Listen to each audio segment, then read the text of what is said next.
بنورنا الدنيا وننشر في الفضاء أملا ونعلي عزم همتنا فمن طلب العلا وصل. والصلاة والسلام على سيد ولد عدنان محمد خير من تكلم بالفصاحة والبيان وعلى آله وصحبه أولي النهى والإحسان. أيها الحفل البهيج والأساتذة الأجلاء والإخوة الفضلاء، سلام يعبق بعبير الإيمان ويفوح بشذا المحبة، سلام نرسله من قلوب تهوى لغة القرآن إلى قلوب اجتمعت على منبر البيان.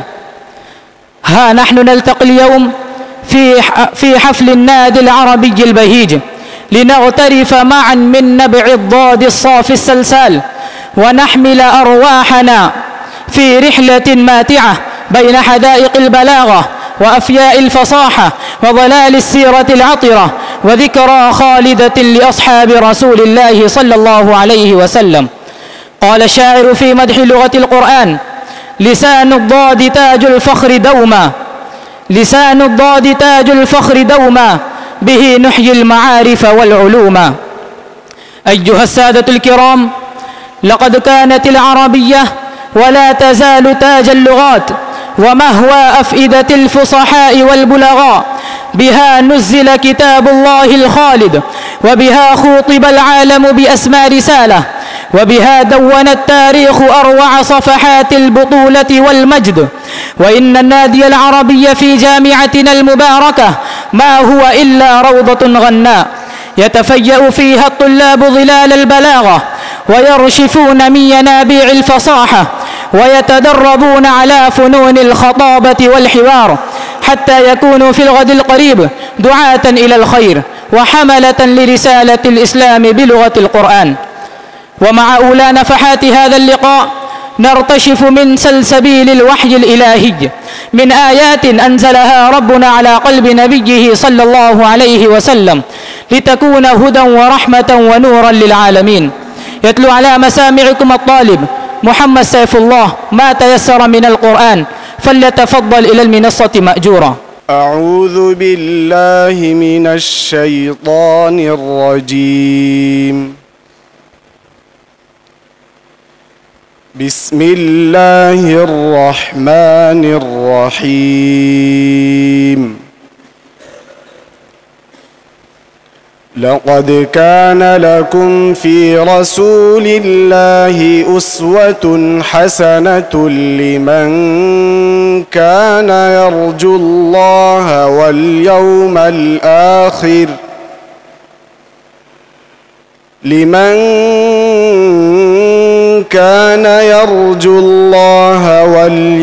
الآخر وذكر الله كثيرا.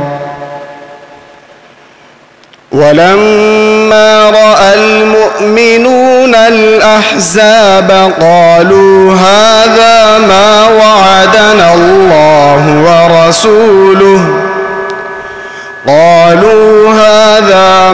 وعدنا الله ورسوله وصدق الله ورسوله وما زادهم إلا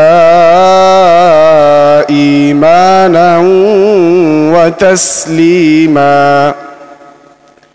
من المؤمنين رجال صدقوا ما عاهدوا الله عليه، فمنهم من قضى نحبه ومنهم من ينتظر وما بدلوا تبديلا. ليجزي الله الصادقين بصدقهم ويعذب المنافقين إن شاء أو يتوب عليهم إن الله كان غفورا رحيما. ورد الله الذين كفروا بغيظهم لم ينالوا خيرا وكفى الله المؤمنين القتال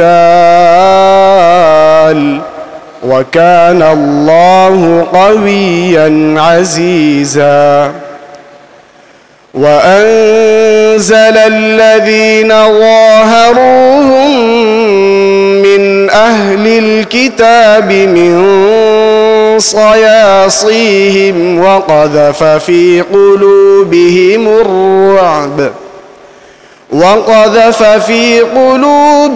الرعب فريقا تقتلون وتأسرون فريقا وأورثكم أرضهم وديارهم وأموالهم وأرضا لم تطئوها وكان الله على كل شيء قديرا صدق الله العظيم.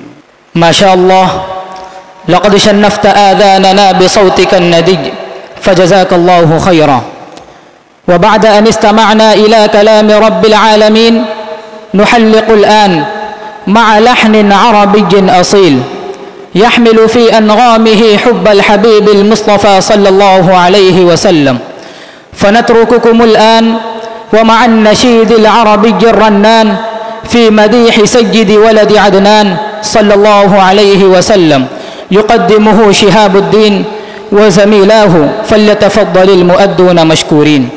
فداك مدامعي شوقا، فداك قصائدي حبا، فداك تلهفي دوما لوجهك يا رسول الله. أفكر منذ مبعثك فقد أحببت أمتك وقد أديت واجبك بصدق يا رسول الله. فداك مدامعي شوقا، فداك قصائدي حبا، فداك تلهفي دوما لوجهك يا رسول الله. بعثت ترسخ الإيمان فكنت محمد الإنسان بكل شمائل الإحسان، فحبا يا رسول الله.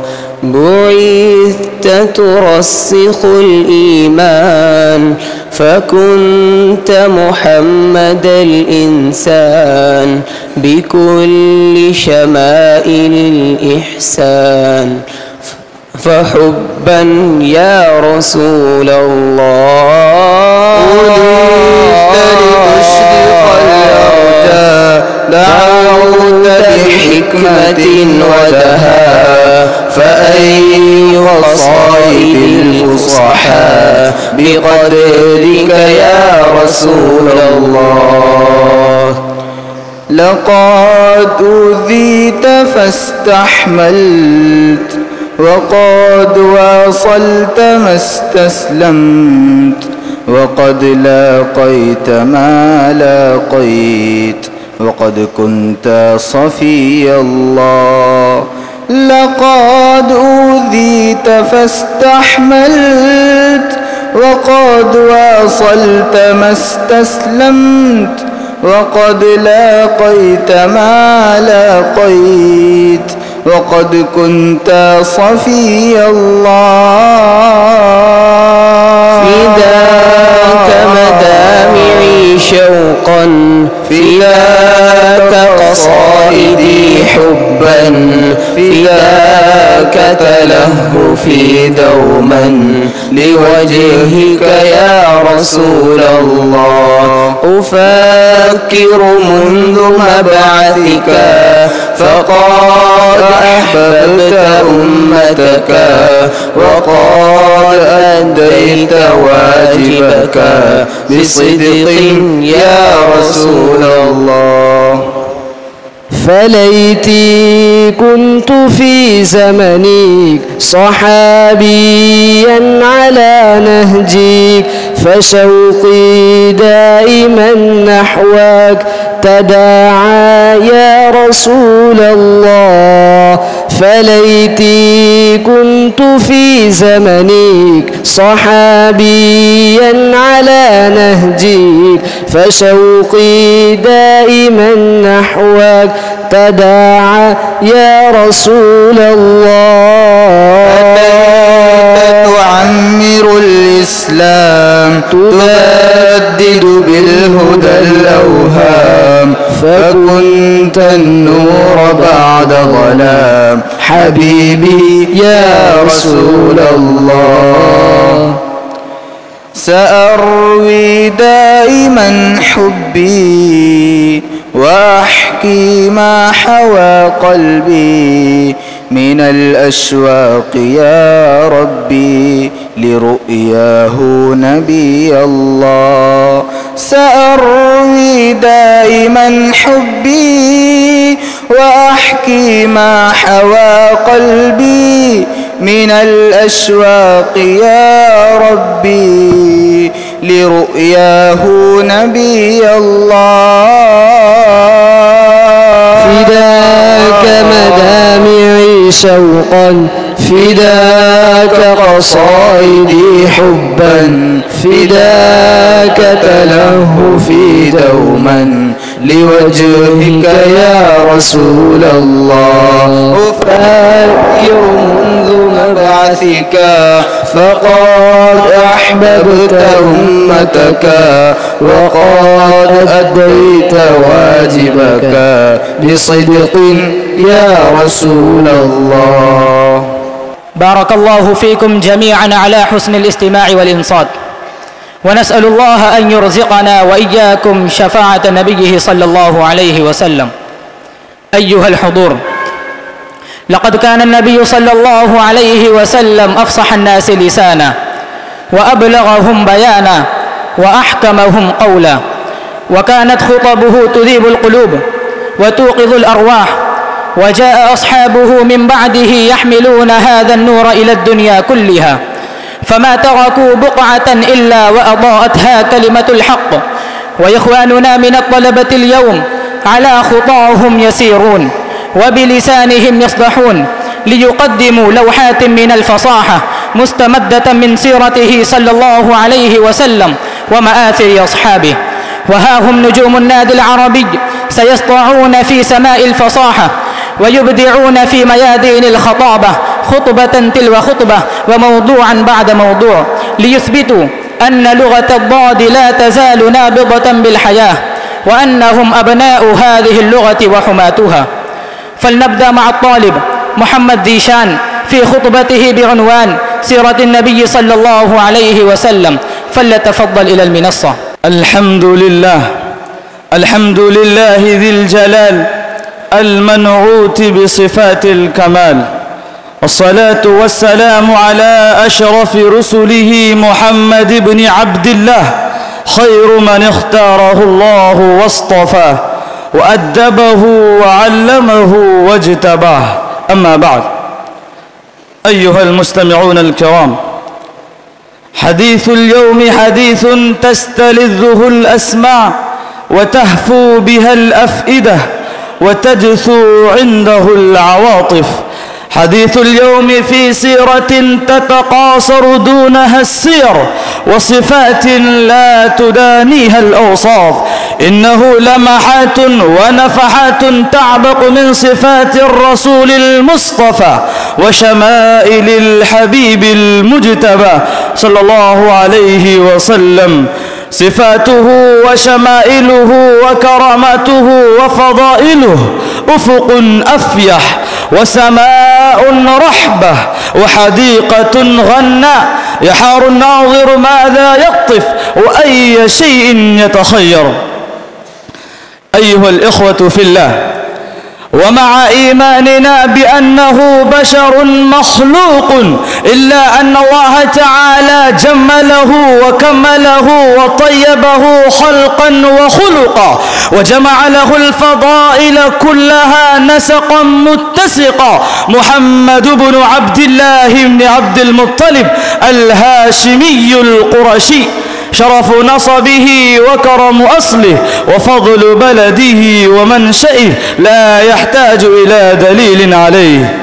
أسبغ الله عليه من الحسن والجمال في منظره ومخبره وخلقه وخلقه ما جعله آية في الكمال والجمال، سيد ولد آدم وفخرهم في الدنيا والآخرة، صفوة الخلق وخير أهل الأرض نسبا على الإطلاق. قال عليه السلام: فأنا خيرهم نسبا وخيرهم بيتا.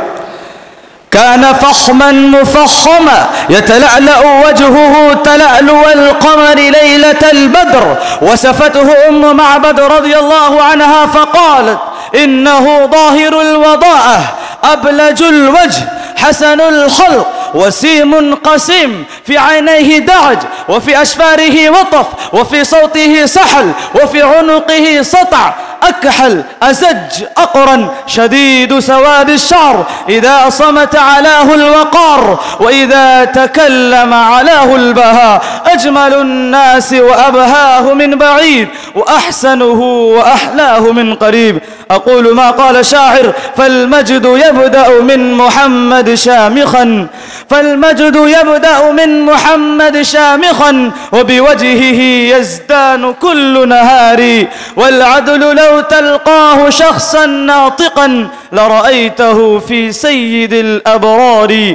لو صور الشرف الرفيع بهيكل، لو صور الشرف الرفيع بهيكل لوجدته في هيكل المختار. رفع الله ذكره وأعلى شأنه، معجزاته باهرة ودلائله ظاهرة، منصور بالرعب، مغفور الذنب، كريم النفس، سخي اليد، رقيق القلب، لين الجانب، كامل العقل، سامع الأخلاق، لين الجانب، دائم البشر. لقد جاء بالصدق وجاهد بالحق وجالد بالصبر وجادل بالحجج وأبلغ في البيان، فكان رسول الله الأعظم ونبي البلاغ وقائد المعركة وإمام التشريع. هذا الحبيب يا محب، وهذه بعض القطوف من شمائل النبي الرؤوف.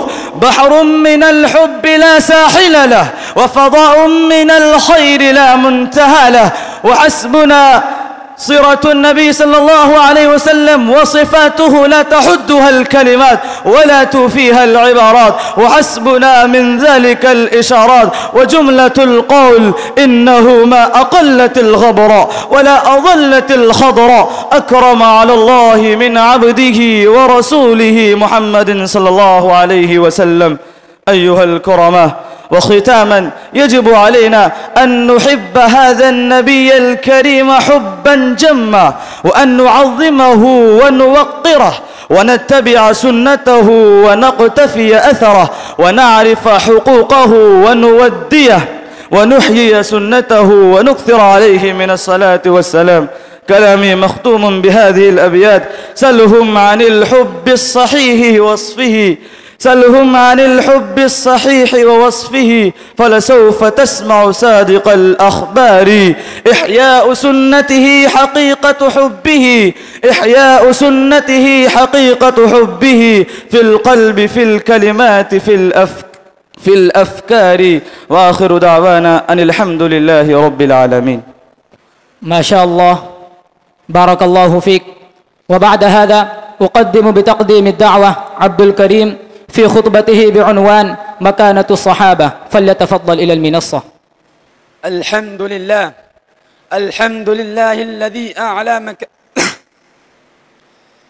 الحمد لله الذي أعلى مكانة الصحابة في مقام حضرته قدرا، ورفع لهم في أرضه والسمائه حمدا وذكرا. والصلاة والسلام على عبده ورسوله تقصر الهمم عن وصفه نظما ونثرا، وعلى آله وأصحابه صلاة وسلاما لا ينقضيان عدا وحسرا. أما بعد، فيا أيها الحفل الكريم، حديث اليوم عن خير جيل عرفته البشرية. إنهم الرجال الذين صدقوا ما عاهدوا الله عليه وما بدلوا تبديلا وما حادوا عن نهج الهدى والرشاد قيد أنمله. إنهم السابقون الذين تمثلوا هذا الدين في أكمل صورة وأبهى صفة، وطبقوا هدايته على نحو لا يتكرر أبدا.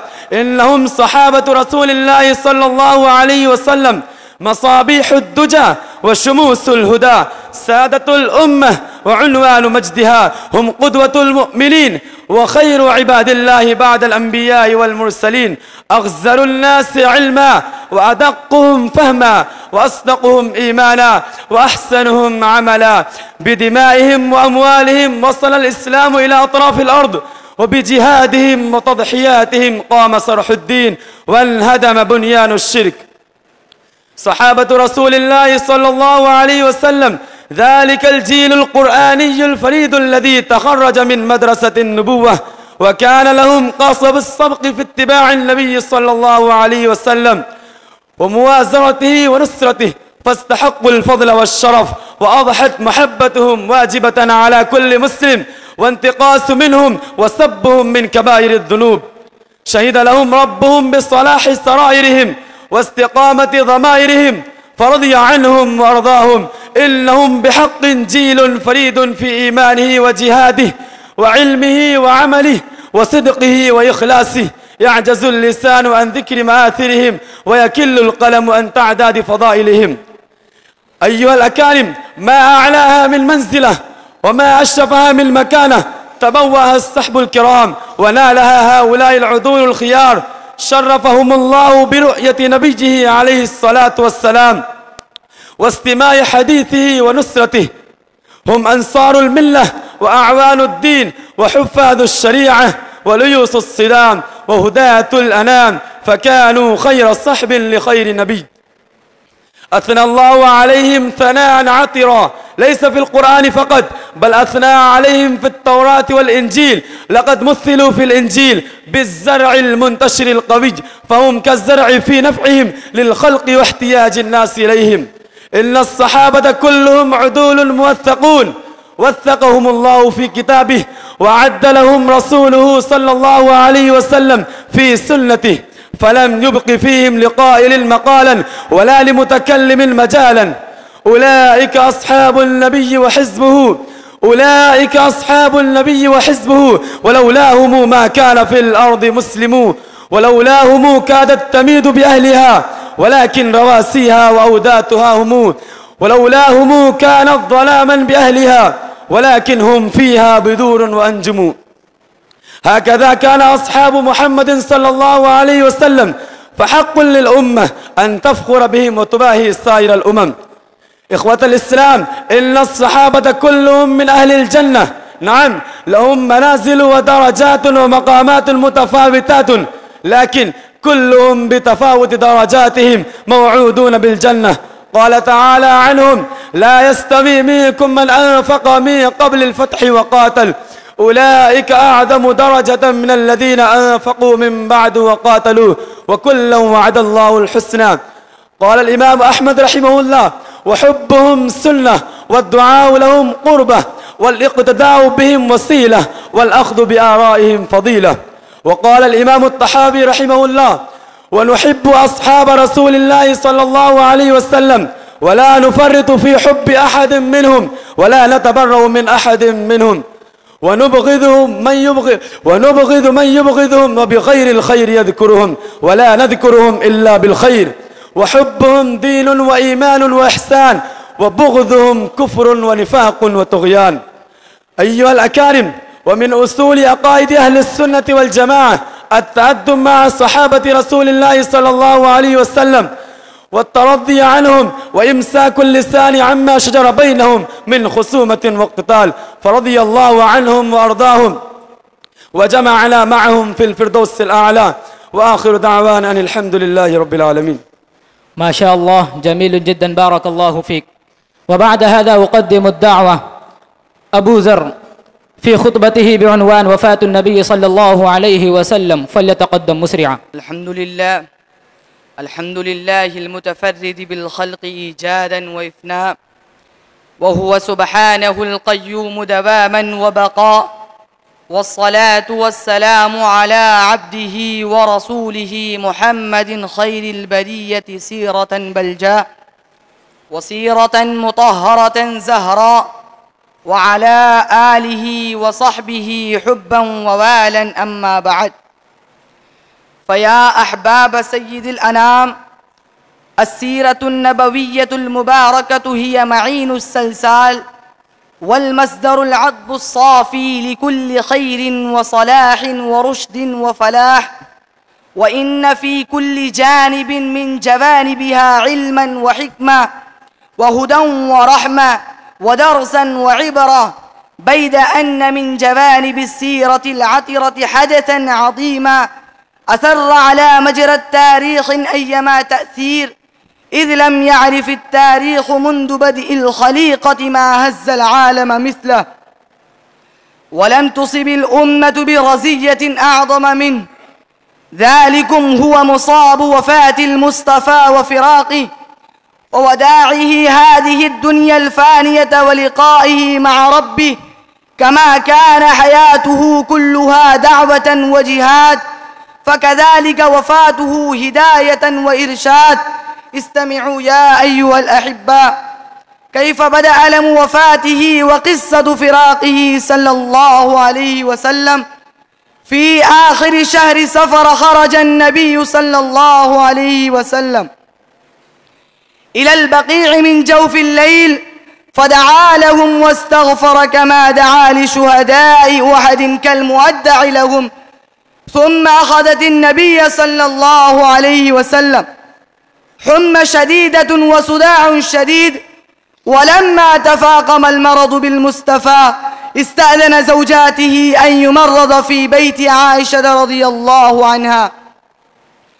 أحبة المصطفى، ومع ما كان به من شدة المرض إلا أنه كان يصلي بالناس، فلما عجز يوما عن الخروج أرسل إلى أبي بكر رضي الله عنه فصلى بهم أياما، حتى إذا كان يوم الاثنين وهم صفوف في الصلاة فكشف النبي ستر الحجرة ينظر إليهم وهو قائم كأن وجهه ورقه مصحف، ثم تبسم يضحك إليهم، فهموا أن يفتتنوا برؤية النبي صلى الله عليه وسلم، فنكص أبو بكر على عقبيه ليصل الصف، وظن أن النبي خارج إلى الصلاة والسلام، ولكن أشار صلى الله عليه وسلم إليهم أن أتموا صلاتكم وأرخاء الستر، فتوفي من يومه،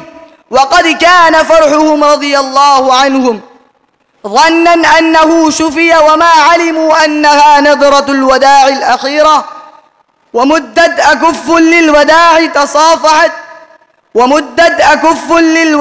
تصافحت وكادت عيود للفراق تسيل، هممت بتودع الحبيب فلم أطق، فودعته بالقلب والعين تدمع، مات رسول الله، مات حبيب الله، إنا لله وإنا إليه راجعون. وما فقد الماضون مثل محمد، ولا بعده حتى القيامة يفقد فيه. وكانت وفاته صلى الله عليه وسلم في يوم الاثنين 12 من ربيع الأول في سنة 11 من الهجرة، وقد غسل وعليه ثيابه فلم يجرد كرامة له، ثم دخل الناس يصلون عليه أفراد، ثم دفن في موضعه الذي قبض فيه ليلة الأربعاء، فيا له من حزن ملأ القلوب وأشعل فيها جمر الأسماء. إنه الحزن على فراق خير البرية وإمام البشرية وخاتم الرسالات السماويات. أيها الكرماء، لقد ترك النبي صلى الله عليه وسلم الدنيا ولم يترك دينارا ولا درهما وتوفي ودرعه مرهونة عند يهودي في شعير، توفي وما شبع 3 أيام، ذاق اليتم وتحمل أعباء الرسالة، وصبر وصابر وعفا وسماح، وربى أمة خالدة فيها الهداية والإيمان والشريعة والسنة، ترك سيرة عطرة أن تكون منها جاء للأمة إلى يوم القيامة. يا ربنا فاجمعنا معا بنبينا، يا ربنا فاجمعنا معا بنبينا في جنة الفردوس، يا ربنا فاجمعنا معا بنبينا في جنة الفردوس فاكتبها لنا يا ذا الجلال وذا العلا والسود، اللهم آمين. وآخر دعوانا أن الحمد لله رب العالمين. الحمد لله الذي جعل الهجرة سبيل النجاة وفتح بها أبواب العزة والثبات، والصلاة والسلام على محمد بن عبد الله وعلى آله وصحبه ومن والاه. أما بعد، فيا أيها الإخوة الأحبة، إن من أعظم المحطات في تاريخنا الإسلامي وأشرف الأحداث في سيرة خير البرية هي هجرة سيد البشر صلى الله عليه وسلم من مكة المكرمة إلى المدينة المنورة، التي كانت نقطة تحول فاصلة في تاريخ الإنسانية وبداية النهوض للأمة المسلمة في بناء دولة القرآن ورسالة السماء. إنها هجرة مليئة بالدروس والعبر، تتجلى فيها معاني التوكل والصبر والإخلاص والبذل والفداء وحسن التخطيط وقوة اليقين، وفيها من الدروس والعبر ما يضيء طريق السالكين ويهدي خطى العاملين ويقوي عزائم المخلصين. إن هجرة النبي صلى الله عليه وسلم من مكة إلى المدينة لم تكن فرارا ولا ضعفا، بل كانت نقلة عظيمة بين درجتي الدعوة، من الكتمان إلى الجهر ومن الضعف إلى القوة. قال تعالى: إلا تنصروه فقد نصره الله إذ أخرجه الذين كفروا ثاني اثنين إذ هما في الغار إذ يقول لصاحبه لا تحزن إن الله معنا. هذه الآية تذكرنا تعلم بأن النصر مع الصبر، وأن معية الله تحف بالعبد في أصحب اللحظات. إن الهجرة تعلمنا التوكل على الله، فقد خرج الرسول صلى الله عليه وسلم وهو يقول: اللهم أخرجني من مكة فإنك أعلم بخير البلاد لي. وفي غار ثور حين قال أبو بكر: يا رسول الله، لو نظر أحدكم تحت قدميه لرآنا، أجابه الرسول بثقة: ما ظنك باثنين الله ثالثهما. ومن عبر الإجرة أيضا التضحية والفداء، فقد ترك الصحابة ديارهم وأموالهم في سبيل الله، والذين قال تعالى: والذين هاجروا في الله من بعد ما ظلموا لنبوئنهم في الدنيا حسنة ولأجر الآخرة أكبر. وهذا بلال يعذب في الرمضاء وهو يهتف: أحد أحد، وصهيب يضحي بكل ماله للدين. فيا أيها الإخوة الأحبة، واعلموا أن هجرة النبي صلى الله عليه وسلم ليست ذكرى نحييها ولا موسما نتفاخر فيه، بل هي معراج للإيمان وميزان للتقوى ومحك لصدق النية وعمق اليقين. وهجرة اليوم ليست خروجا من بلد إلى بلد، بل هي هجرة القلوب من الغفلة إلى الذكر، هجرة النفوس من الرذيلة إلى الفضيلة، هجرة الأخلاق من الكذب والخيانة إلى الصدق والأمانة. فكن يا عبد الله مهاجرا بقلبك، وإن لم تهاجر بجسدك كن نقيا طاهرا في سريرتك، متبعا خطوات نبيك، حافظا لصلاتك، بارا بوالديك، حنونا على أخيك، ناصحا لأمتك. وأكتفي بهذه الكلمات الوجيدة، والسلام عليكم ورحمة الله. ما شاء الله، جميل جدا، بارك الله فيك. وبعد هذه الخطبة البليغة أدعو أخانا الكريم محمد مجاهد أن يأتي المنصة ويلقي أمامنا خطبته بعنوان جمال حب النبوي صلى الله عليه وسلم، فليتقدم مسرعا. الحمد لله الحمد لله الذي خلق القلوب وأودع فيها المحبة وجعل الحب الصادق سلما إلى رضاه وقربه، وصلى الله وسلم على نبينا محمد بن عبد الله إمام المحبين وسيد العاشقين، وعلى آله وأصحابه ومن سار على دربه إلى يوم الدين. أما بعد، فيا إخوتي الأعزاء وأساتذتي الأجلة، حينما تذكر المحبة تسري في القلوب رعشة الحياة، وتترقرق في العين دمعة الحنين، وتمتد في الروح أنفاس الطمأنينة. ولكني اليوم لا أتحدث عن أي حب، بل عن الحب إذا نسب إلى أعظم قلب عرفته البشرية، عن جمال الحب النبوي، عن الحب الذي طهر الأرواح من أدران الأنانية، ورفع النفوس من حضيض الغريزة إلى ذرى الطهارة والحنان، عن الحب الذي تعلمنا منه كيف نحب ولمن نحب وماذا نصنع بهذه العاطفة الجليلة حين تسكن الضلوع وتفيض في الأركان. لقد جاء الحبيب المصطفى إلى قوم قساة فأروى قلوبهم وأحيا ضمائرهم، أعاد الحب إلى الزوجة لا كترف أو تكلف، بل كعبادة يجر عليها المرء، وقال حتى اللقمة تضعها في امرأتك. وأعاد الحب إلى الأطفال فجعل الرحمة تاجا على رؤوسهم، وقال إنما يرحم الله من عباده الرحماء. بل كان يحب الجبال وتحبه الجبال، قال عن جبل أحد هذا أحد يحبنا ونحبه. سئل من أحب الناس إليك؟ فقال بلا تردد عائشة.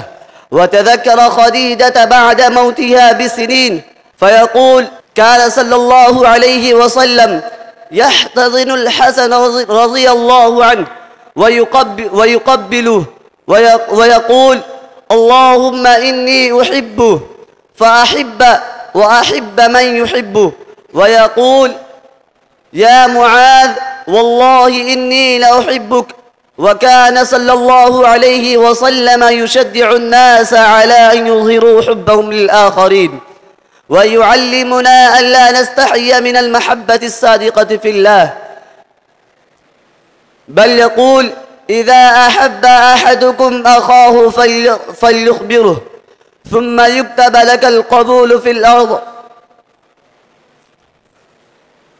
وفي الحديث القدسي ولا يزال عبدي يتقرب إلي بالنوافل حتى أحبه.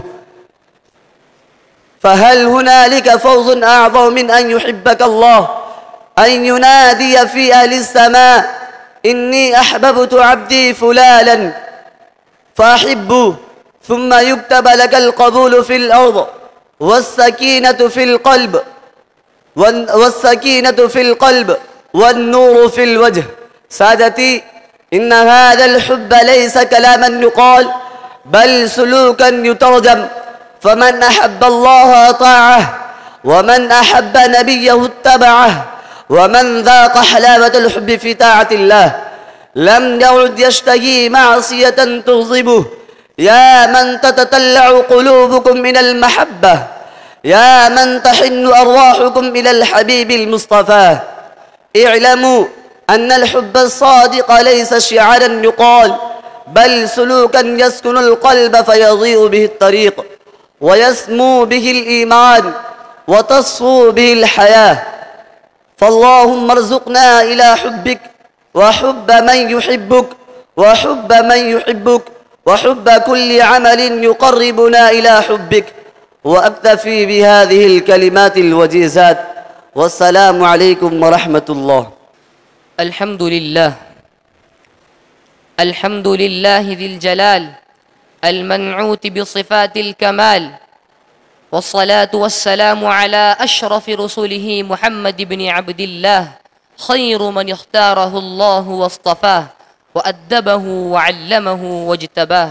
أما بعد، أيها المستمعون الكرام، حديث اليوم حديث تستلذه الأسماع وتهفو به الأفئدة وتجثو عنده العواطف. حديث اليوم في سيرة تتقاصر دونها السير، وصفات لا تدانيها الأوصاف. إنه لمحات ونفحات تعبق من صفات الرسول المصطفى وشمائل الحبيب المجتبى صلى الله عليه وسلم. صفاته وشمائله وكراماته وفضائله أفق أفيح وسماء رحبة وحديقة غناء، يحار الناظر ماذا يقطف وأي شيء يتخير. أيها الإخوة في الله، ومع إيماننا بأنه بشر مخلوق، إلا أن الله تعالى جمله وكمله وطيبه خلقا وخلقا، وجمع له الفضائل كلها نسقا متسقا. محمد بن عبد الله بن عبد المطلب الهاشمي القرشي، شرف نسبه وكرم أصله وفضل بلده ومنشئه لا يحتاج إلى دليل عليه. أسبغ الله عليه من الحسن والجمال في منظره ومخبره وخلقه وخلقه ما جعله آية في الكمال والجمال. سيد ولد آدم وفخرهم في الدنيا والآخرة، صفوة الخلق وخير أهل الأرض نسبا على الإطلاق. قال عليه الصلاة والسلام: فأنا خيرهم نسبا وخيرهم بيتا. كان فخما مفخما يتلألأ وجهه تلألؤ القمر ليلة البدر. وصفته أم معبد رضي الله تعالى عنها فقالت: إنه ظاهر الوضاءة أبلج الوجه حسن الخلق، وسيم قسيم، في عينيه دعج، وفي أشفاره وطف، وفي صوته صحل، وفي عنقه سطع، أكحل أزج أقرن، شديد سواد الشعر، إذا صمت علاه الوقار، وإذا تكلم علاه البهاء. أجمل الناس وأبهاه من بعيد، وأحسنه وأحلاه من قريب. فالمجد يبدأ من محمد شامخا، وبوجهه يزدان كل نهار. والعدل لو تلقاه شخصا ناطقا لرأيته في سيد الأبرار. لو صور الشرف الرفيع بهيكل لوجدته في هيكل المختار. رفع الله ذكره وأعلى شأنه، معجزاته باهرة ودلائله ظاهرة. منصور بالرعب، مغفور الذنب، كريم النفس، سخي اليد، رقيق القلب، مليء بالرحمة، كامل العقل، سامي الأخلاق، لين الجانب، دائم البشر. لقد جاء بالصدق وجاهد بالحق وجادل بالصبر وجالد بالحجج وأبلغ في البيان. فكان رسول الله الأعظم ونبي البلاغ وقائد المعركة وإمام التشريع. فهو الذي تم معناه وصورته، ثم اصطفاه حبيبا بارئ النسم، منزه عن شريك في محاسنه، فجوهر الحسن فيه غير منقسم. هذا الحبيب يا محب، وهذه بعض القطوف من شمائل النبي الرؤوف. بحر من الحب لا ساحل له، وفضاء من الخير لا منتهى له. سيرة المصطفى وشمائله لا تحدها الكلمات ولا توفيها العبارات، وحسبنا من ذلك الإشارات. وجملة القول إنه ما أقلت الغبراء ولا أضلت الخضراء.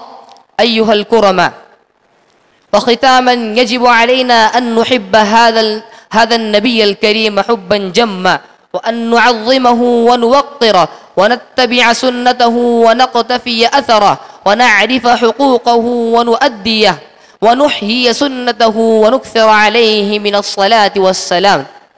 سلهم عن الحب الصحيح ووصفه، فلسوف تسمع صادق الأخبار. إحياء سنته حقيقة حبه، في القلب في الكلمات في الأفكار. وآخر دعوانا أن الحمد لله رب العالمين. ما شاء الله. والآن ننتقل من منبر الخطيب إلى ساحة الحوار.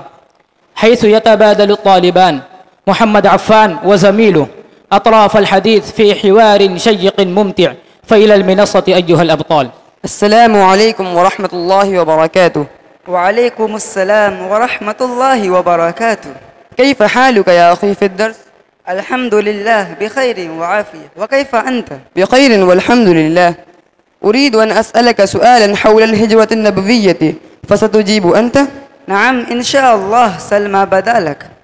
ما معنى الهجرة في الإسلام؟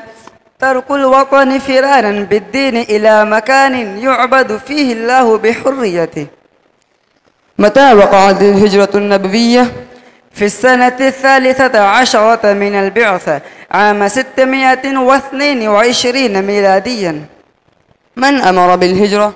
النبي صلى الله عليه وسلم بأمر من الله تعالى. لماذا هاجر النبي صلى الله عليه وسلم؟ لأن قريشا آذته وآذت أصحابه فأمر بالهجرة لنشر الدين. من صاحب النبي صلى الله عليه وسلم في الهجرة؟ أبو بكر الصديق رضي الله عنه. ما اسم غار الذي اختبأ فيه النبي صلى الله عليه وسلم؟ غار ثور. كم يوما مكث في الغار؟ 3 أيام. من كانت توصل الطعام إليهما؟ أسماء بنت أبي بكر رضي الله عنها. من كان يمسح آثار أقدامها؟ عامر بن فهيرة رضي الله عنه. من كان دليل الطريق؟ عبد الله بن وريقط. ماذا قال النبي صلى الله عليه وسلم لأبي بكر في الغار؟ ما ظنك باثنين الله ثالثهما. من هو سراقة بن مالك؟ رجل طارد النبي صلى الله عليه وسلم فأمر بالهجرة لنشر الدين. ما أول مكان دخله النبي صلى الله عليه وسلم بعد الهجرة؟ قباء، وفيه بنى أول مسجد. من استضاف النبي صلى الله عليه وسلم في المدينة؟ أبو أيوب الأنصاري رضي الله عنه. ما اسم ناقة النبي صلى الله عليه وسلم؟ القصوى. ما أول عمل قام به النبي صلى الله عليه وسلم في المدينة؟ بناء المسجد النبوي. ما أثر الهجرة على المسلمين؟ تأسيس دولة الإسلام بالهجرة لنشر الدين. ماذا فعل الأنصار مع المهاجرين؟ آووهم وعاثروهم على أنفسهم. متى بدأ التاريخ الهجري؟ في عهد عمر بن الخطاب سنة 17 هجريا. هل كانت الهجرة واجبة؟ نعم، في بداية الإسلام، ثم رفع وجوبها بعد فتح مكة. من أول من هاجر إلى الحبشة؟ عثمان بن عفان، زوجته رقية بنت النبي. من أول من هاجر إلى المدينة؟ مصعب بن عمير رضي الله عنه. كم يوما استغرقت الرحلة؟ نحو 8 أيام. ما الدروس المستفادة من الهجرة؟ التضحية والثقة بالله والصبر ونصر الدين. قد أحسنت في الإرشاد حول الهجرة النبوية، فجزاك الله خيرا كثيرا. آمين يا رب العالمين. السلام عليكم ورحمة الله وبركاته. وعليكم السلام ورحمة الله وبركاته. ما شاء الله. وبعد هذا الحوار الجميل أدعو أخانا الكريم للخطبة طفيل أحمد أن يأتي المنصة ويلقي أمامنا ما عنده من علوم وأفكار.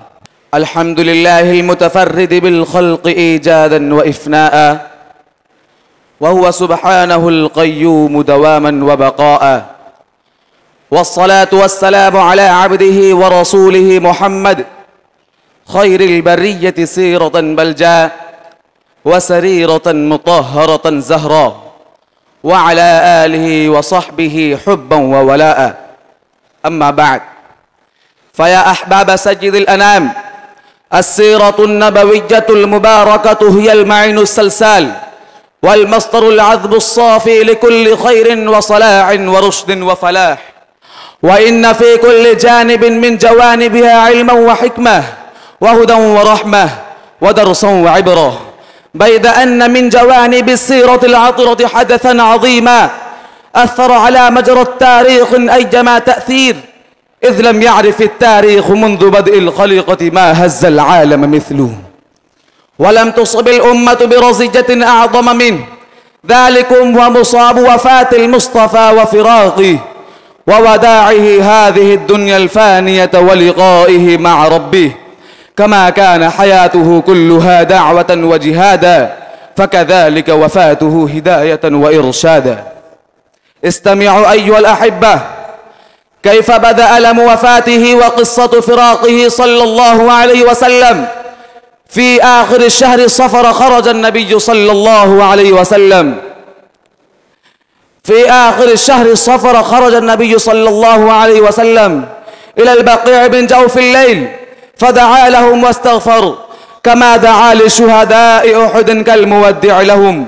ثم آخذت النبي صلى الله عليه وسلم حمى شديدة وصداع شديد، ولما تفاقم المرض بالمصطفى استأذن زوجاته أن يمرض في بيت عائشة رضي الله عنها، فأذن له رضي الله عنهن أحبة المصطفى.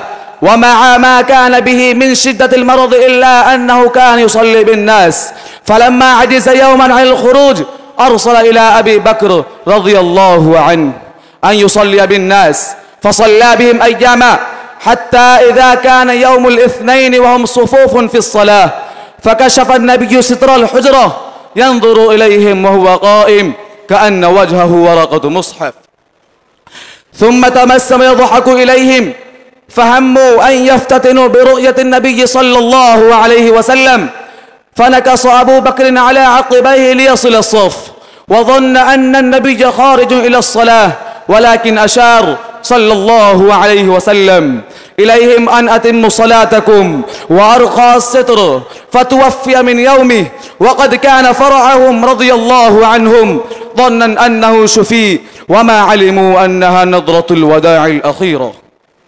ومدت أكف للوداع تصافحت، ومدت أكف للوداع تصافحت، وكادت عيون للفراق تسيل، هممت بتوديع الحبيب فلم أطق، فودعته بالقلب والعين تدمع. مات رسول الله، مات حبيب الله، إنا لله وإنا إليه راجعون. وما فقد الماضون مثل محمد، ولا بعده حتى القيامة يفقد. وكانت وفاته صلى الله عليه وسلم في يوم الاثنين 12 من ربيع الأول في السنة 11 من الهجرة، وقد غسل وعليه ثيابه فلم يجرد كرامة له، ثم دخل الناس يصلون عليه أفرادا، ثم دفن في موضعه الذي قبض فيه ليلة الأربعاء، فيا له من حزن ملأ القلوب وأشعل فيها جمر الأسى. إنه الحزن على فراق خير البرية وإمام البشرية وخاتم الرسالة السماوية. أيها الكرماء، لقد ترك النبي صلى الله عليه وسلم الدنيا ولم يترك دينارا ولا درهما. توفي وما شبع 3 أيام تباعا، وتوفي ودرعه مرهونة عند يهودي في شعير. توفي وما شبع 3 أيام تباعا، ذاق اليتم وتحمل أعباء الرسالة، وصبر وعفا وسامح، وربى أمة خالدة فيها الهداية والإيمان والشريعة والسنة. ترك سيرة عطرة لتكون منهاجا لأمة إلى يوم القيامة. يا ربنا فاجمعنا معا بنبينا، يا ربنا فاجمعنا معا بنبينا في جنة تثني عيون الحسد، في جنة الفردوس فاكتبها لنا يا ذا الجلال وذا العلا والسؤدد. اللهم آمين. وآخر الدعوانا أن الحمد لله رب العالمين. ما شاء الله، بارك الله علما وعملا. فالآن أدعو أخانا الكريم أمان الله يبدع عن مخيلاته ونظرياته، فليتقدم مسرعا. الحمد لله، الحمد لله الذي اصطفى أصحاب نبيه لصحبته، وشرفهم بخدمة دينه وكتابته، وجعل فيهم كتاب الوحي وحراس الشريعة بفضله. نحمده حمدا يليق بعظمته وجلاله، ونشهد أن لا إله إلا الله وحده لا شريك له في خلقه وأمره، ونشهد أن محمدا عبده ورسوله وصفيه وخيرته من خلقه، صلى الله عليه وعلى آله وصحبه ومن تبعهم بإحسان إلى يوم القضاء بين خلقه. أما بعد، رئيس الحفل الميمون وأساتذة المبجل وإخواني الطلبة، الموضوع الذي سأسلط الضوء عليه أمامكم موضوع ذو أهمية كبيرة، ألا وهو كاتب الوحي معاوية بن أبي سفيان رضي الله عنه. أيها الطلبة، اعلموا أن معاوية رضي الله عنه صحابي جليل وكاتب نبيل وخادم أمين للوحي المبين، الذي كتب بيمينه آيات الكتاب وصاحب نبي الوحي ومنبع الصواب، وسار على هدي الحق في أزمنة الخوف والارتياب.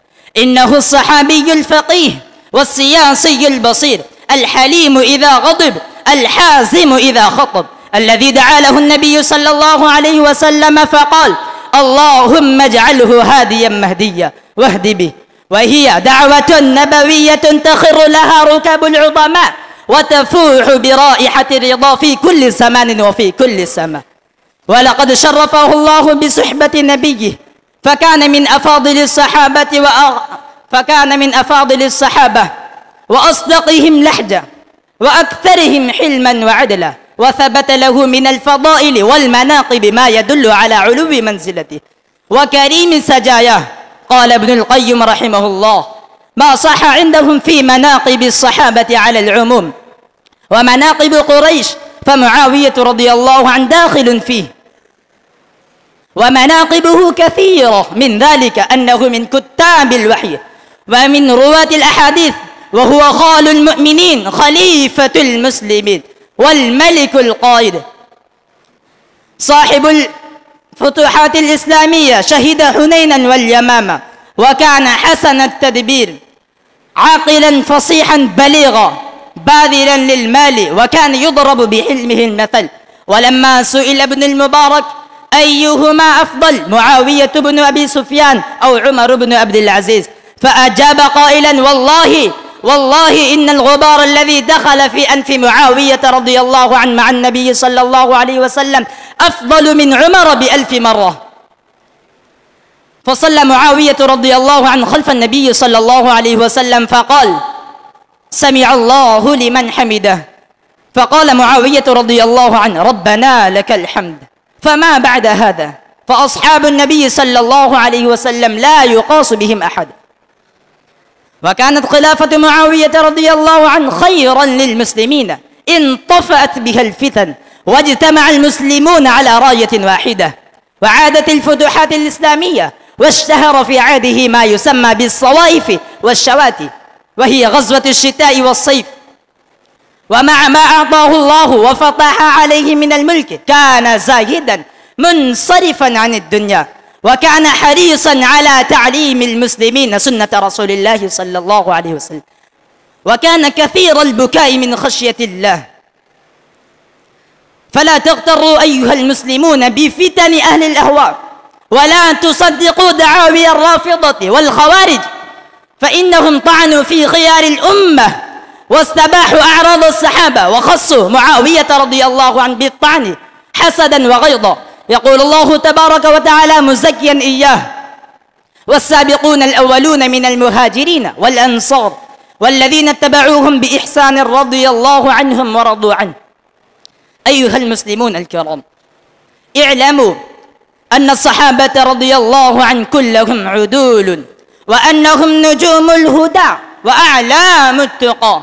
وقد أجمع أهل العلم على أن معاوية رضي الله عنه ممن صحبوا النبي صلى الله عليه وسلم وكتبوا الوحي بين يديه، وأنه من أفاضل الصحابة وأعاقلهم وأولي البصائر والحلم. قال عبد الله بن المبارك رحمه الله: معاوية عندنا ميزان، فمن تنقصه فهو متهم على الصحابة، فكيف يأتي سفيه جاهل يسبه؟ وقد قال النبي صلى الله عليه وسلم: لا تسبوا أصحابي. فلا يجوز للمسلمين أن يصغي إلى أخبار المؤرخين. وجهلة الرواة وضلال الرافضة والمبتدعين القادحين في أحد منهم رضي الله عنهم وأرضاهم. ومن لا يرتدع فليبشر بلعنة الله، فإن النبي صلى الله عليه وسلم من سب أصحابي فعليه لعنة الله والملائكة والناس أجمعين. فيجب على كل مسلم عدم الخوض فيما دار بين الصحابة، فلا نخوض فيما شجر بينهم، بل نتولاهم جميعا ونترضى عنهم أجمعين. هذا وهنا أختتم كلامي، وآخر دعوانا أن الحمد لله رب العالمين. ما شاء الله، جميل جدا، بارك الله علما وعملا.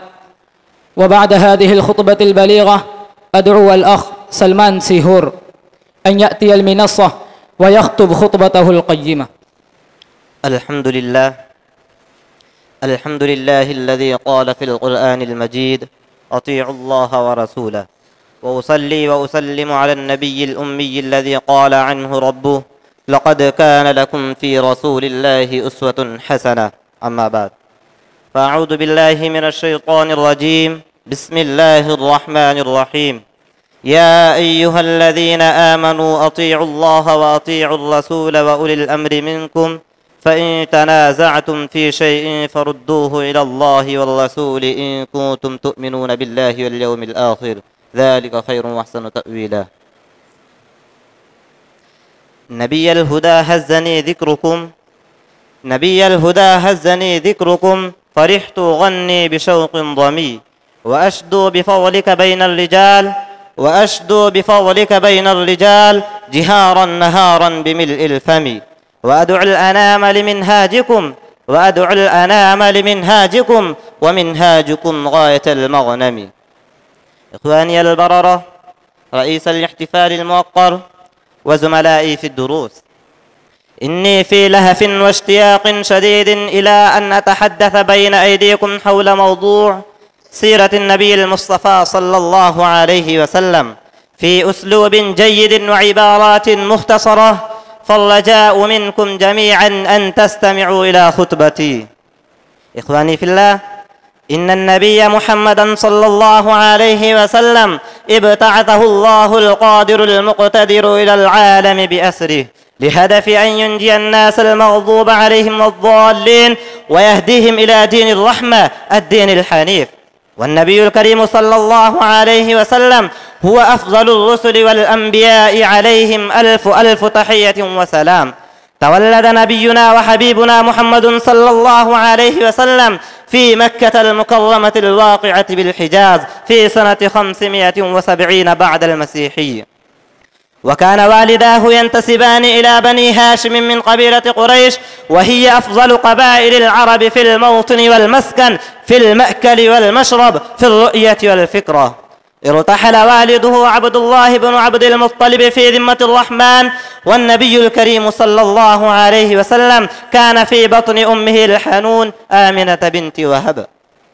وعندما بلغ النبي صلى الله عليه وسلم 6 من عمره انتقلت أمه أيضا إلى رحمة الله، فقام عبد المطلب بن هاشم جده بكفالة النبي صلى الله عليه وسلم.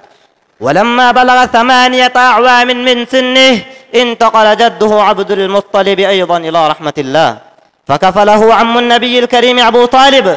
إن الرسول الأعظم اشتغل بالرعي والتجارة حينما كان شابا قويا، وعندما بلغ 25 سنة من عمره تزوج بامرأة شهيرة في التجارة والمال، السيدة خديجة بنت خويلد رضي الله تعالى عنها. وكان النبي صلى الله عليه وسلم يتعبد ربه في غار حراء خارج مكة من كل عام شهرا كاملا. أنزل الله تعالى الوحي على قلب حبيبه في حراء وسنه 40 سنة كاملة، وكان ذلك في ليلة القدر التي خير من 1000 شهر، كما يقول الله جل ذكره وعلى شأنه في سورة القدر إيضاحا بهذا الأمر الجليل: إنا أنزلناه في ليلة القدر وما أدراك ما ليلة القدر، ليلة القدر خير من 1000 شهر. بعد هذا الوحي الرباني من الله تعالى بدأ النبي الكريم صلى الله عليه وسلم يدعو قريشا إلى دين الحق، دين الإسلام، واستمر في دعوته أكثر من 10 أعوام. ولكن حينما كثر أذى الفجار والكفار واشتد تعذيبهم هجر النبي صلى الله عليه وسلم مع من نحى نحوه من الصحابة الكرام إلى أرض المدينة المقدسة، وكان هذا في سنة 622 ميلادية. هذه الهجرة صارت سببا وحيدا لانتشار الإسلام في شبه الجزيرة العربية وفي الربع المسكون كله. وأكتفي بهذه الكلمات. ما شاء الله، جميل جدا، بارك الله فيك. وبعد هذا أقدم بتقديم الدعوة إلى الأخ محمد مرشد أن يأتي المنصة ويلقي أمامه بخطبته بعنوان سيرة أبي بكر الصديق رضي الله تعالى عنه، فليتقدم مسرعا. الحمد لله جل وتقدس ملكه وشأنه، والصلاة والسلام على نبينا محمد وعلى آله وأصحابه وأتباعه وأعوانه. أما بعد، أيها الأخ المؤمن، أتريد أن تسمع عن العظمة في أسمى معانيها والإيمان في شموخه؟ وهل سمعت عن البطولة في أحلى صورها؟ إنها بحمد الله عندنا هنا في تاريخنا المجيد.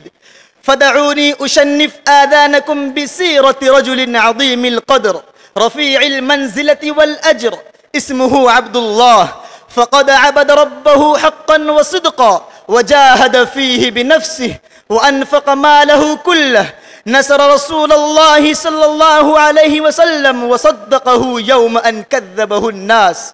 صاحبنا كان نبيلا شريفا تاجرا نسابا، وكان ذا رأي ومشورة، لم يكن قبل إسلامه يشرب خمرا ولا يأكل ربا ولا يأتي منكرا من القول والزورا، وذلك لما فطر عليه من الخير والكمال. أيها الأكارم، حقا لقد حاز الشرف كله وتملك السيادة من أطرافها، لأجل ذلك اتخذه النبي صلى الله عليه وسلم صديقا وصاحبا، وقال عنه: إنه ليس من الناس أحد أمن علي في نفسه وماله من أبي بكر بن أبي قحافة، ولو كنت متخذا من الناس خليلا، ولكن خلة الإسلام أفضل. نعم، لقد عرفتموه، إنه صديق الأمة أبو بكر رضي الله عنه وأرضاه، هو أول الخلفاء الراشدين وأول العشرة المبشرين. أعظم ميزة في أبي بكر أنه أول من آمن من الرجال، وتلك والله منزلة عالية. فلما دعاه النبي صلى الله عليه وسلم إلى الإسلام لم يتردد لحظة في تصديقه والإيمان به. أيها الحفل الكريم، لقد كان أبو بكر رضي الله عنه يجهر بإيمانه في كل مكان، وكان بكاء من خشية الله، فهو لا يملك عينيه إذا قرأ القرآن الكريم. أيها الأخ المؤمن، تجد في سيرة أبي بكر رضي الله عنه همة الداعية، فقد أثر بطيب أخلاقه وحسن منطقه ودعوته بكل من جالسه، حتى أسلم على يديه فضلاء الصحابة الكرام رضي الله عنهم أجمعين، منهم عثمان بن عفان والزبير وسعد بن أبي وقاص وطلحة. لما أسري برسولنا صلى الله عليه وسلم لبيت المقدس سخرت منه قريش وكذبته، وذهبوا لأبي بكر شامتين مستهزئين، فما كان منه إلا أن قال كلمته المشهورة: إن كان قال فقد صدق، لذا لقب بالصديق، يخفيه رضي الله عنه شرفا وفضلا أن أنزل الله فيه قرآنا يتلى إلى يوم القيامة. مر رسول الله صلى الله عليه وسلم ببلال رضي الله عنه وهو يعذب ويقول: أحد أحد، فقال رسول لأبي بكر: إن بلالا يعذب في الله. فانصرف أبو بكر لمنزله وأخذ رطلا من ذهب ومضى به إلى أمية بن خلف فاشتراه فاعتقه لله تعالى. فأنزل الله فيه قوله تعالى: وسيجنبها الأتقى الذي يؤتي ماله يتزكى وما لأحد عنده من نعمة تجزى إلا ابتغاء وجه ربه الأعلى ولسوف يرضى. ويكفيه شرفا وفضلا أن حاز معية الله الخاصة، فهو صاحب رسول الله صلى الله عليه وسلم في غار ثور 3 أيام معهم الله تعالى بحفظه ونصره وتأييده. أيها الحفل الكريم، لقد كانت نفس أبي بكر طواقة لكل خير وبر. إنه رضي الله عنه على كبر سنه ما ترك غزوة غزاها نبينا صلى الله عليه وسلم إلا خرج فيها بنفسه وماله. ومن صلب ظهر أبي بكر رضي الله عنه خرجت أمنا عائشة حبيبة رسول الله رضي الله عنها وأرضاها. أيها الأكارم، أبو بكر ثبت الله به قلوب الصحابة حين وفاة نبينا صلى الله عليه وسلم، وهو الذي قاتل المرتدين ومن فرق بين الصلاة والزكاة، هو خليفة نبينا وحسب. فقد أطبقت الأمة وأجمعت عليه بلا مراء ولا نزاع.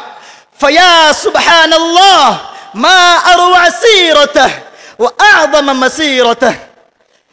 يا أهل السنة والجماعة، الأمة التي لا تحسن فقه تاريخها ولا تحفظ حق رجالها أمة ضعيفة هزيلة مضيعة لمعالم طريقها. وحديثنا عن صديق أمتنا ليس تعريفا بمجهول ولا رفعا لمخفوض، إنما تجلية لمسلك الروافض الهالكين الضالين المخالفين لسبيل المؤمنين.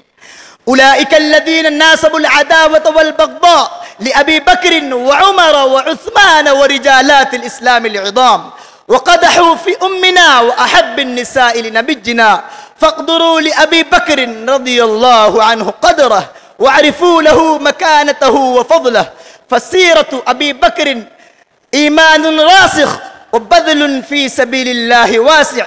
سيرته دروس في التقوى والصبر والثبات والحلم والعقل والأناه. سيرته درس في الاهتمام بأمر المسلمين وخدمة الدين. فرضي الله عن أبي بكر وارضاه، وطاب ذكره حيا وميتا، ورضي الله عن الصحابة أجمعين. وآخر دعوانا الحمد لله رب العالمين. حقا كانت الكلمة التي يلقاها محمد مرشد ضافية قيمة. والآن أرجو من زميل البار منة الله أن يأتي المنصة ويلقي ما عنده من علوم وأفكار. السلام عليكم ورحمة الله وبركاته. الحمد لله ذي الجلال المنعوت بصفات الكمال، والصلاة والسلام على أشرف رسله محمد بن عبد الله، خير من اختاره الله واصطفاه وأجتبه وعلمه واجتباه. أما بعد، أيها المستمعون الكرام، حديث اليوم حديث تستلذه الأسماع وتهفو به الأفئدة وتجسو عنده العواطف. حديث اليوم في سيرة تتقاصر دونها السير، وصفات لا تدانيها الأوصاف. إنه لمحات ونفحات تعبق من صفات الرسول المصطفى وشمائل الحبيب المجتبى صلى الله عليه وسلم. صفاته وشمائله وكراماته وفضائله أفق أفيح وسماء رحبة وحديقة غناء، يحار الناظر ماذا يقذف وأي شيء يتخير. أيها الإخوة في الله، ومع إيماننا بأنه بشر مخلوق، إلا أن الله تعالى جمله وكمله وطيبه خلقا وخلقا، وجمع له الفضائل كلها نسقا متسقا. محمد بن عبد الله بن عبد المطلب الهاشمي القرشي، شرف نسبه وكرم أصله وفضل بلده ومنشئه لا يحتاج إلى دليل عليه. أسبغ الله عليه من الحسن والجمال في منظره ومقبله وخلقه وخلقه ما جعله آية في الكمال والجمال. سيد ولد آدم وفخرهم في الدنيا والآخرة، صفة الخلق وخير أهل الأرض نسبا على الإطلاق. قال عليه الصلاة والسلام: فأنا خيرهم نسبا وخيرهم بيتا. كان فخما مفخما يتلألأ وجهه تلألؤ القمر ليلة البدر. وصفته أم معبد رضي الله عنها فقالت: إنه ظاهر الوضاءة أبلج الوجه حسن الخلق وسيم قصيم في عينيه دعج وفي أشفاره وطف وفي صوته صحل وفي عنقه سطع أكحل أزج أقرن شديد سواد الشعر إذا صمت علاه الوقار وإذا تكلم علاه البهاء أجمل الناس وأبهاه من بعيد وأحسنه وأحلاه من قريب. تحدث شاعر النيل على لسانها فقال: فالمجد يبدأ من محمد شامخا فالمجد يبدأ من محمد شامخا وبوجهه يزدان كل نهار والعدل لو تلقاه شخصا ناطقا لرأيته في سيد الأبرار لو صور الشرف الرفيع بهيكل لوجدته في هيكل المختار. رفع الله ذكره وعلى شأنه معجزاته باهرة ودلائله ظاهرة منصور بالرعب مغفور الذنب كريم النفس سخي اليد رقيق القلب مليء بالرحمة كامل العقل سامي الأخلاق لين الجانب دائم البشر لقد جاء بالحق لقد جاء بالصدق وجاهد بالحق وجالد بالصبر وجادل بالحجج وأبلغ في البيان فكان رسول الله الأعظم ونبي البلاغ وقائد المعركة وإمام التشريع فهو الذي تم معناه وصورته ثم اصطفاه حبيبا بارئ النسم منزه عن شريك في محاسنه فجوهر الحسن فيه غير منقسم. هذا الحبيب يا محب وهذه بعض القطوف من شمائل النبي الرؤوف بحر من الحب لا ساحل له وفضاء من الخير لا منتهى له سيرة المصطفى وشمائله لا تحدوها الكلمات ولا توفيها العبارات وحسبنا من ذلك الإشارات. وجملة القول إنه ما قلت الغبراء ولا ظلت الخضراء أكرم على الله من عبده ورسوله محمد صلى الله عليه وسلم. أيها الكرماء وختاما يجب علينا أن نحب هذا النبي الكريم حبا جما وأن نعظمه ونوقره ونتبع سنته ونقتفي أثره ونعرف حقوقه ونؤديه ونحيي سنته ونكثر عليه من الصلاة والسلام. تحدث شاعر النيل على لسانها فقال: سلهم عن الحب الصحيح ووصفه فلسوف تسمع صادق الأخبار إحياء سنته حقيقة حبه في القلب في الكلمات في الأفكار. وآخر دعوانا عن الحمد لله رب العالمين. ما شاء الله جميل جدا بارك الله فيك. وبعد الفراغ من فعاليات البرنامج تقع أنظارنا إلى شخصية عبقرية وأديب بارع ومرب جليل وخادم أمين للعربي المبين وأستاذ المبجل الذي له علاقة وطيدة ووثيقة باللغة العربية يقوم بخدمة اللغة العربية في هذه الجامعة العملاقة من دهر داهر طيبة به نفسه أعني شيخ الطاف حسين الإشاعتي الكشميري. نلتمس منه أن يشرفنا بخطابه القيم ويكرمنا بنصائحه الغالية وتوجيهاته الفكرية وآرائه السديدة.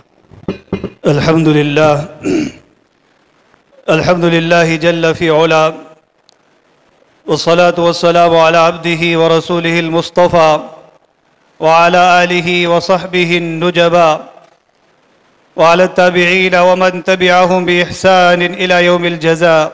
أما بعد، أيها الإخوة الحضور، لقد سمعنا من حضراتكم في هذا الحفل الكريم خطبا جياشة رنالة عن سيرة الحبيب المصطفى والنبي المجتبى عليه الصلاة والسلام. لقد كان برنامجكم رائعا ومثاليا فبارك الله فيكم ووفقكم للمزيد. ونحن الآن قد اجتمعنا في هذا المكان المبارك بصدد سيرة الرسول صلى الله عليه وسلم، إذ نحن في شهر ربيع الأول، في شهر ولد فيه الرسول صلى الله عليه وآله وسلم. فمعرفة سيرته عليه الصلاة والسلام ليس شيء هين، بل هو أمر مهم للغاية، لأن ديننا الإسلام مبني على ركنين عظيمين. الركن الأول معرفة الله عز وجل وإفراده بالتوحيد وتوحيده في الأسماء والصفات. والركن الثاني معرفة هذا النبي صلى الله عليه وسلم الذي بعثه الله عز وجل إلينا ليخرجنا من الظلمات إلى النور. الله عز وجل أنقذ الأمة الجمعاء والبشرية جمعاء بهذا النبي الكريم، ولهذا الله عز وجل امتن في القرآن الكريم قائلا: لقد من الله على المؤمنين إذ بعث فيهم رسولا منهم يتلو عليهم آياته ويزكيهم ويعلمهم الكتاب والحكمة وإن كانوا من قبل لفي ضلال مبين.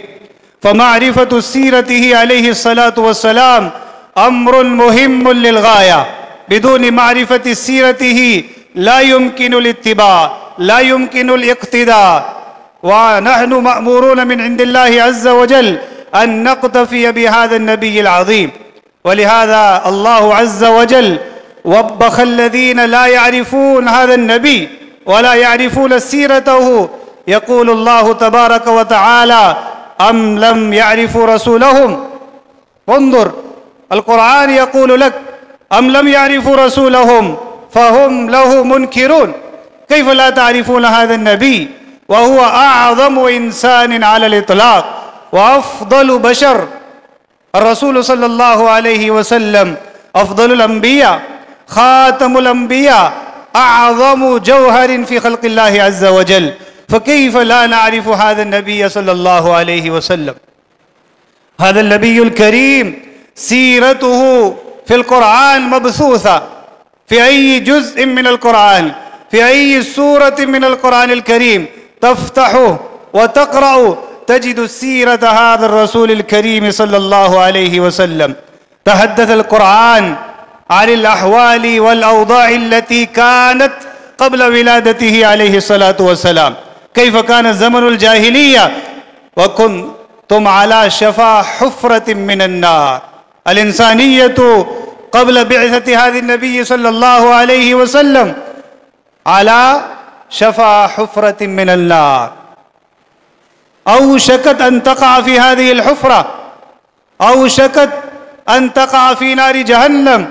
ولكن الله عز وجل من على الإنسانية، أكرم بالبشرية إذ بعث فيهم رسولا منهم. ما هي مسؤولية هذا الرسول صلى الله عليه وسلم؟ بينها القرآن مرارا وتكرارا. لقد من الله على المؤمنين إذ بعث فيهم، وفيهم ذكر يتلو عليهم آياته. من مسؤولية هذا النبي الكريم تلاوة آيات القرآن الكريم، ويعلمهم الكتاب والحكمة. تعليم الكتاب، تعليم الحكمة، تعليم القرآن بجميع أساليبه وبجميع طرقه داخل في مهمته ومسؤوليته عليه الصلاة والسلام، تفسيرا أو تجويدا أو ترجمة أو فقها واستنباطا. وهكذا تعليم الحكمة وتعليم سنته عليه الصلاة والسلام. والشيء المهم والأمر المهم تزكية. التصوف والسلوك ماذا؟ هذه هي التزكية التي كانت من مهمته ومسؤوليته عليه الصلاة والسلام. فعلينا أن نقرأ سيرة النبي صلى الله عليه وسلم. الكتب كثيرة جدا جدا، ألف المؤلفون، كتب الكتاب، أجاد الشعراء، ولكن ما بلغوا نهايته لأنه أعظم، لا يمكن الثناء كما كان حقه. بعد ذلك شعر فارسي أتركه، ولكن في العربية وفي جميع لغات العالم مدح هذا الرسول صلى الله عليه وسلم مدحا وهو يستحق بالمدح والثناء. فينبغي أن تعرفوا هذا النبي وأن تقرأوا سيرته عليه الصلاة والسلام بأي لغة كانت، ولكن سيرته في العربية وسيرته في القرآن لا يدانيها اللغات الأخرى. اللغات كلها قاصرة إلا اللغة العربية. اللغة العربية لغة شاملة كاملة، ولهذا سيرته عليه الصلاة والسلام في القرآن وفي اللغة العربية أجمع السيرة. فينبغي أن تحفظوا القصائد والمدائح النبوية. في القصائد والمدائح النبوية جمعت سيرته عليه الصلاة والسلام بأجمل أسلوب وأبدع بيان. فعليكم أن تحفظوا القصائد، أن تحفظ المدائح النبوية، وكثيرة جدا جدا. بدأ من سيدنا حسان بن ثابت رضي الله عنه: وأحسن منك لم تلد النساء. فهذه الأبيات قالها شاعر الرسول حسان بن ثابت رضي الله عنه. وبعد ذلك شعراء أبدعوا ومدحوا هذا النبي صلى الله عليه وسلم. وصحابيه وشاعره كعب بن الزهير رضي الله عنه له قصيدة معروفة ببانت سعاد فتلك اليوم فقلبي اليوم مبتول. وبعد ذلك جاء إمام المداحين الإمام البوصيري رحمه الله تعالى صاحب البردة. فينبغي أن تحفظوا هذه البردة المنيفة الشريفة المباركة. وفي العصر الراهن كان هناك شاعر أمير الشعراء أحمد شوقي رحمه الله، فمدح هذا النبي صلى الله عليه وسلم مدحا عاطرا، مدحا كثيرا، له 3 قصائد غرر في مدح هذا الرسول وفي سيرته عليه الصلاة والسلام. يقول: ولد الهدى فالكائنات ضياؤه، ولد هذا الهادي الكريم، ولد هذا النبي الأعظم، فالدنيا كلها ضياء ونور. ولد الهدى فالكائنات ضياء، وفم الزمان تبسم وثناء، والروح والملأ والملائك حوله للدين والدنيا به بشراء. وصاحبنا سماحة الشيخ أبو الحسن علي الحسني الندوي رحمه الله ألف في سيرة الرسول صلى الله عليه وسلم كتبا كثيرة في العربية والأردية، وكتابه مؤلف بالعربية في المقررات الدراسية، فينبغي أن تقرأوا. وهكذا باللغة الأردية كتب كثيرة ما بين الصغير والكبير، فينبغي أن تقرأوا. هناك كتاب صغير في الحجم ولكن كثير في النفع، النبي الخاتم. النبي الخاتم كتاب جيد وماتع جدا جدا. وهناك كتاب در يتيم بالأردية، كتاب اسمه در يتيم، كتاب جيد فينبغي أن يقرأه كل طالب. وهناك سلسلة من المحاضرات جمعت في كتاب خطبات المدراس، كتاب صغير ولكن كتاب نافع جدا. فمحصلة القول أن سيرته عليه الصلاة والسلام ليست بالنافلة بل هي فريضة محكمة، فينبغي أن نقرأ سيرة هذا الرسول الكريم وأن نتعلم اللغة العربية حبا واقتداء لهذا النبي صلى الله عليه وسلم، لأن لسانه عربي ليس بأردي وليس بهندي وليس بفارسي، بل لسانه عربي، نبي عربي، عربي قح أوتي جوامع الكلم. العربية من أين نأخذ؟ ما هي مصادر العربية؟ القرآن والسنة. حديثه عليه الصلاة والسلام مصدر أساسي من مصادر اللغة العربية ومن مصادر الأدب العربي، فينبغي أن نتعلم وأن نقرأ وأن ندرس سيرته عليه الصلاة والسلام من جميع الجوانب. نبي إمام، نبي زوج، نبي حاكم، نبي قدوة، نبي أسوة، نبي أب، من جميع الجوانب. فهو الذي تم معناه وصورته ثم اصطفاه حبيبا باري النسم منزه عن شريك في محاسنه فجوهر الحسن فيه غير منقسم. وآخر دعوانا أن الحمد لله رب العالمين والسلام عليكم ورحمة الله وبركاته.